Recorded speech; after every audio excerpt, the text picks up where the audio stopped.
A mia mamma è ancora un attimino un po' sottosopra, diciamo, però in linea generale sta abbastanza bene. Si è conclusa con un bello spavento, oltre che con un furto ai suoi danni per un valore di circa 300 euro, la serata di lunedì per la signora Noemi, madre delle titolari del caffè pasticceria Marcuzzi di Pozzuolo del Friuli. La donna, di 80 anni, ha chiuso il locale, è salita in auto e, appoggiata la borsa sul sedile passeggero, se l'è vista improvvisamente afferrare da uno sconosciuto che non è riuscita a vedere in volto. Il racconto della figlia Silvi.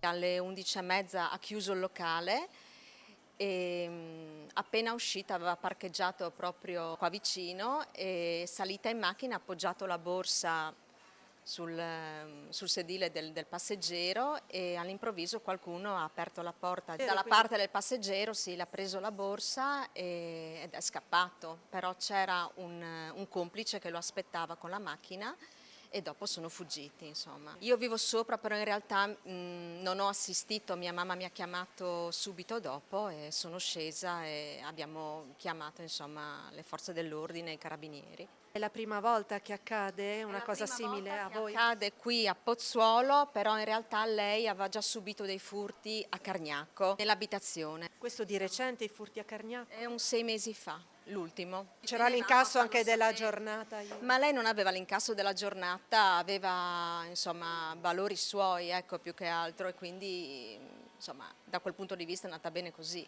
Io mi auguro che ci siano sempre più controlli o che se non altro vengano messe delle telecamere qua in piazza proprio perché sta diventando veramente molto pericoloso, insomma, ma per tutti, proprio per tutti.